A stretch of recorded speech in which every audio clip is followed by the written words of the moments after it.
Hey there, everybody, welcome back to another episode of What Is, the video series where I casually chat with you about games that I've played recently, give my thoughts and opinions and ultimate reviews on them, while not reading through a script because I can't do that, but just following some light notes to keep myself on track.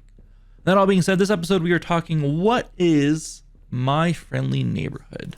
My Friendly Neighborhood is being advertised and touted as a survival horror puzzle action adventure game, and those are some great descriptions for the game. Those, like, take those three, and it encompasses the game very well. Let's put it that way. Game starts off where you're playing as Gordon. You're sent to the studios where the My Friendly Neighborhood shows were recorded and broadcast from, back in the day where this show was on the air.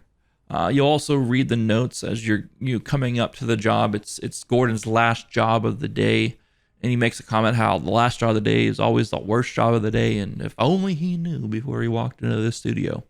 But it also makes a note that if Gordon's on his last legs, his last straw, let's put it that way, for the job, and if he screws this up, then he's out of a job as well. So he's extra motivated to make sure he gets this job done, despite all of the bull crap he's about to face when going through this studio. When he gets there, he quickly finds out it's not going to be as easy as getting to the top of the roof and turning off the antenna, because there's just a lot of stuff going on in the studio. The puppets have come to life, I guess is the best way to describe it, and they are doing their own thing. They are not well. Let's put it that way. The puppets are not well. They're not feeling well. And they are saying some out-of-pocket stuff as you make your way through the levels and stuff. And it's a very, very interesting take on the whole survival horror genre. Because I didn't personally feel too afraid while playing through the game. And it may have been because of their puppet-like nature. Growing up with Sesame Street and stuff. I don't know if that took me out of it and made me not kind of scared, but I didn't find it too terrifying at times. There was jump scares and such throughout the game that did pop up, but overall I didn't find myself too on edge. But I also did play this during the daytime with the sun beaming through the window, so that could be a big factor in it as well. Because I am a bit of a wimp with these types of games, so I set myself up to not be scared as much as possible. So don't take my word on that too much, but those are just kind of my general feelings on it. The game is very well designed in its level layout. It's one of those games where you come across different doors that are potentially locked as you're working your way through the game, and you can come back to those areas and unlock them once you find a certain key or key card or any item that you need to open the areas up. So it's not one of those things where, like, once you finish an area, you never come back. You're always coming back. You're always working your way through the level and stuff. And as you unlock more ways to get doors open and passageways open, it unlocks shortcuts throughout the map for you as well, which is super nice. I love seeing a world be cohesive in that sense. I love seeing a game be cohesive in that sense where it's constantly utilizing its map and making you go back and seeing areas a different way. In My Friendly Neighborhood does a great job with its level layout. When you go through that, I would say there's about 6 different areas, maybe 7 different areas to fully explore, and they all eventually do tie together when it comes to by the end of the game. They all do tend to tie together, which makes it easier to navigate through the level as you're going from one end to another to finish off any last objectives. And it really brings the whole world together and makes it feel like a cohesive thing rather than you're doing this level and then you're doing this level and then you're doing this level. Like, I prefer whenever you have the agency to go back and forth and do anything you need to as you go around. That being said, there is some action adventure parts to it as well. You get a wrench you can beat these puppets down with. You get a Rolodex pistol type thing that you can shoot these puppets with. I don't know the science behind this. I don't get the listen, if it's just an excuse to give us a gun, I'm okay. I'm all for it. But like your ammo are just like these flashcards that have the letters on them. And as you shoot, then, you know, you shoot an A and then you shoot a B and C and so on and so forth. And like there's just these golden or like these brass letters just flying around the room, hitting these puppets. And it's actually kind of hilarious to see them flop over once you do eventually take them down. I did notice, and this might be towards the end of the game, if anyone can quote me on this or get some clarification on this in the comments down below. It did feel like the damage was inconsistent with the pistol, but also by the end of the game, I kind of noticed that some puppets were harder than others potentially. So if anyone can get a solid clarification on that for us in the comment down below, I would be greatly appreciative of that, especially if I go through to play this on a higher difficulty. I kind of want to know if some enemies have just a general higher, some puppets have a higher health pool than others is the best way to describe it. With that being said, you don't just get the pistol, you get a shotgun as well, which, you know, it's a one-shot shotgun, but it basically one-shots everything as well. I'm seeing screenshots of a Gatling gun that you can potentially get. I never found that thing myself, which just shows how much there is to explore with this game, that you know, even if you feel like you've explored everything, there's still more to find.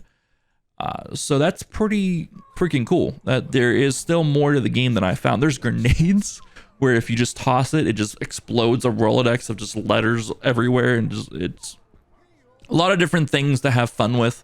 And that's where it kind of becomes an action game as well. And I think that's a part of it why I didn't feel like I got too scared at the game, is either because at least on the normal difficulty, I never felt strapped for resources. I never felt like I was running low on resources. So if I came across any situation where it was like, oh my God, this is too scary, I can just whip out a shotgun and put them down, is kind of how I felt about it. But also, like, anytime you entered a new room in a new area, you could hear the puppets talking, you could hear the puppets spouting their nonsense and stuff. So it's like, all right, I know that there's at least one, or like you can hear the different voices. I know there's at least 2 or 3 puppets in this area. So it's not, it doesn't surprise you or catch you off guard when they're around, I guess is the best way to put it. But that was on the normal difficulty. If you get on a higher difficulty and you hear those voices, it might be a little bit scarier because you might not have as many resources and you have to work your way around them and so on and so forth. So that is a potential for some tension there later on. And this game does have a lot of replayability with it. After I beat the game, like I said, I played on normal. The 2 difficulties that were available to me were normal and survival mode. After I beat the game graded me on how long it took me to beat it, and how many deaths I had and how many times I saved. So, and it gave me a B. Like I beat the game like at 4 hours, some odd minutes. I died once. I saved 24 times, and it gave me a B. So like, I'm sure it rewards you on if you don't save as much, or obviously if you don't die, the speed you play through the game, and so on and so forth. That's just doing the main objectives and stuff, and it gives you a higher grade. So that's pretty cool. It gives you different things to fight for, you know, to strive for. Try to get a max grade on normal difficulty. Try to get a max grade on survival difficulty, veteran difficulty, and whatever the hidden difficulty is after veteran. I don't know what that is. I didn't see it. I didn't get it unlocked. But there's a difficulty after veteran, and, you know, trying to play through it that way. There's also these tapes you can gather when you're playing around and playing through the game and everything of the sorts, that are cheat tapes, I guess is what they are. And you get different cheats that you can unlock for your following playthroughs after your first one. There's like a big wrench mode or a mega wrench mode, I think is what it said. Triple the amount of enemies that are in the game, which could be pretty good. Makes you a speedier Gordon, a tiny Gordon is what one was. So like there's a lot of different things that kind of change up the game and change how you will approach it with those different cheats on. You know, it says it's a cheat, but triple enemies doesn't sound like you're cheating. It sounds like it's a modifier to make your life a lot more difficult, which could be pretty cool, to be honest. One last thing, I mentioned saving, and it counts against your saves. There isn't unlimited saves with this game. As you go through the game, there's different like safe areas, I guess is the best way to put it. This is where you can find your storage system, where you can put items away to grab them later on if you're done using those items. In these areas, you can heal up with the cost of a token. You can also save with the cost of a token. You can't just save anywhere in the game. You have to save in these safe zones. You have to have a token to save. On normal difficulty, I never ran out of tokens, but if on the higher difficulties there is less tokens available, you know, you don't get to save unlimited, and you may have to think about where you want to save and stuff as well. So I thought that was a cool mechanic, not being able to just save anywhere. It's a slight nod to the classic Resident Evil games where you had to save at typewriters and stuff, and you needed to have certain materials to do so. But yeah, that's pretty much my favorite neighborhood. Not my secret neighborhood, my friendly neighborhood. Jesus, the name. I don't know why I can't nail this name down. I keep thinking Sesame Street, and that's where the S's come in. But my friendly neighborhood, that is the game here. I had a lot of fun with it in the time that I played with it. I'm probably going to play through on some of the higher difficulties, especially on stream. That stream can be found either here on YouTube or over at twitch.tv/thefoonoob. Watch wherever you prefer. If you prefer watching on Twitch, please go over and give me a follow over there. That way you know whenever I do go live. That being said, I hope you guys had a good one. I appreciate you all. Leave comments down below what you think about the video and the game overall if you've played it, and give me the information on the health pool of the different puppets. I would love you forever. Have a good one. Bye-bye.